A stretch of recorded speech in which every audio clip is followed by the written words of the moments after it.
Au sommaire du journal de l'or aujourd'hui, la Banque de France vit dans un monde parallèle.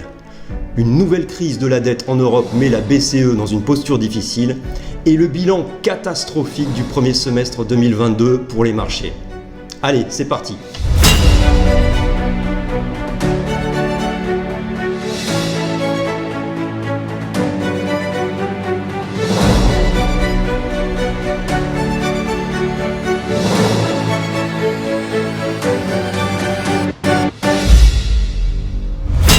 Chers amis du métal jaune, bonjour à tous et bienvenue dans le journal de l'or, le journal qui vous tient informé des faits d'actualité pouvant avoir des répercussions sur les cours de l'or et de l'argent. Et on commence avec la Banque de France et son gouverneur, monsieur François Villeroy de Galhau, qui déclare le mercredi 22 juin dernier que le pouvoir d'achat devrait baisser cette année de 1%.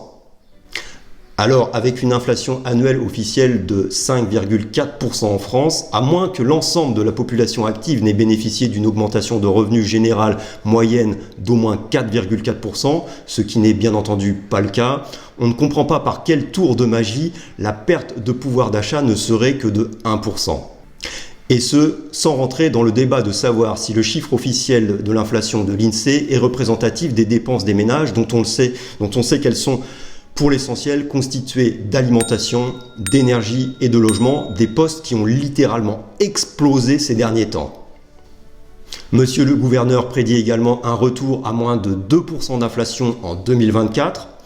Alors c'est sûr, quand on voit tout ce qui peut se passer en 2 ans, on peut lui laisser le droit de penser que 2% d'inflation, ça peut être tout aussi réaliste que 18% ou moins 34%.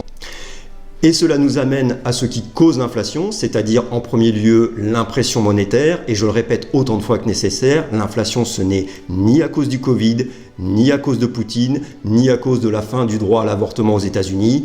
Non, l'inflation c'est d'abord un phénomène monétaire, directement causé par l'expansion de la masse monétaire. Et notre responsable d'imprimante en chef, j'ai nommé Madame Christine Lagarde, présidente de la Banque Centrale Européenne, ou BCE, est en train de se retrouver piégée. Piégée parce que l'inflation l'a contraint à remonter les taux directeurs, ce qui aura lieu à partir de juillet. Mais cette augmentation des taux est en train d'étrangler les États dont les émissions de dette souveraine pour boucler leur budget voient leurs taux augmenter dangereusement. Des pays comme la France ou l'Allemagne avaient pu emprunter à taux négatifs au cours des 2 dernières années. C'est désormais fini. Et si la hausse se poursuit, c'est le scénario de 2011-2012 avec le spectre de faillite de plusieurs États qui revient.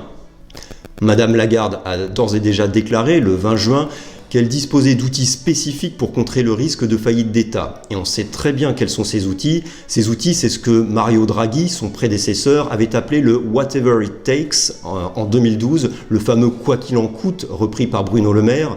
Bref, de l'argent magique qui sort de nulle part grâce au dernier modèle Epson couleur de la BCE, une planche à billets qui tourne en 3/8 et week-end, assortie d'une baisse de taux alors qu'elle vient à peine d'annoncer qu'elle allait les remonter.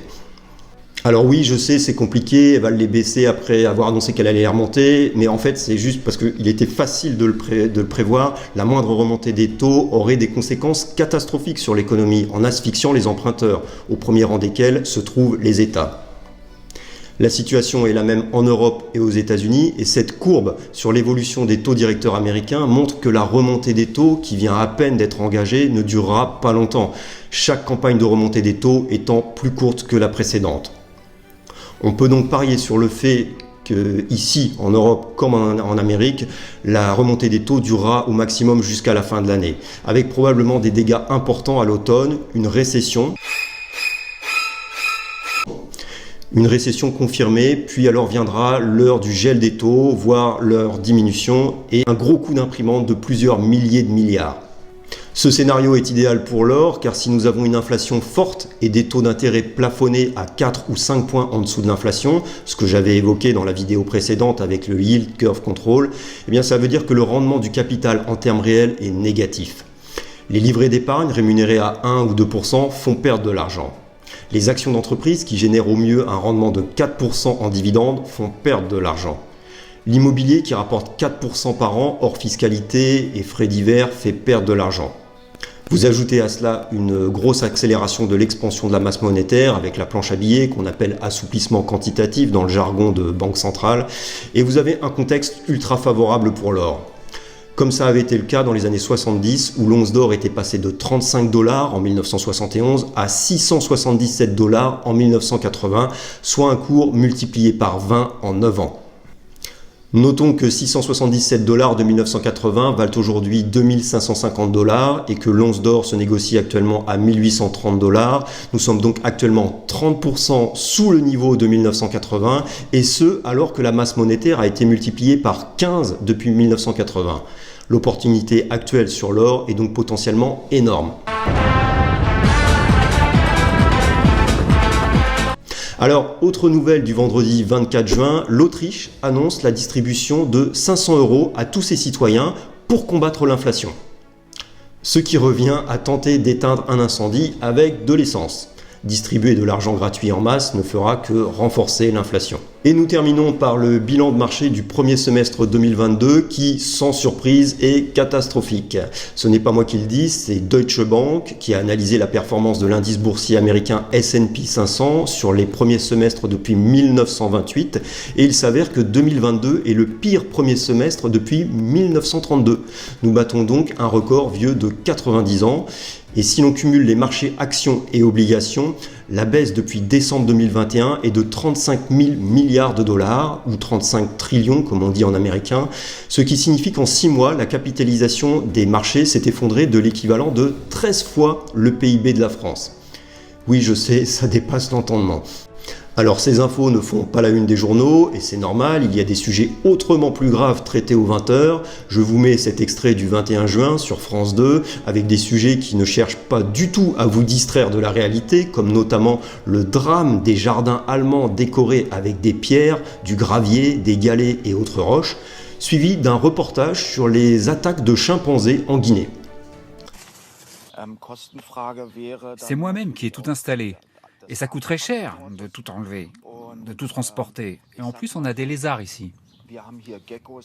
Un style de moins en moins toléré en Allemagne.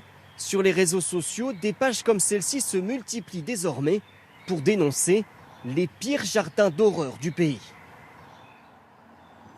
Ce n'est pas toujours simple de vivre avec un chimpanzé dans son jardin. En Guinée, la cohabitation entre les singes et les hommes est de plus en plus compliquée. Les animaux se montrent plus agressifs au fur et à mesure que les champs de culture empiètent sur leur territoire. Reportage de nos correspondants. Bref, dormez tranquille, bonnes gens, et comme dirait Gérald Darmanin, vous verrez, ça va bien se passer. Madame, ça va bien se passer. Voilà, c'est tout pour aujourd'hui. Si vous avez aimé, vous mettez un petit pouce bleu, vous vous fendez d'un petit commentaire, ça a quasiment des vertus apaisantes. Bravo. Et si vous avez beaucoup aimé, vous vous abonnez. Et je rappelle que si vous voulez acheter de l'or, notre agence Godot et Fils à Chartres est à votre disposition pour vous apporter des conseils, l'offre la plus large, les meilleurs prix, et nous livrons partout en France.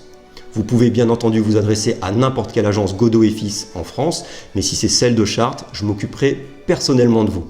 Et ça, c'est pas rien. Merci et à bientôt.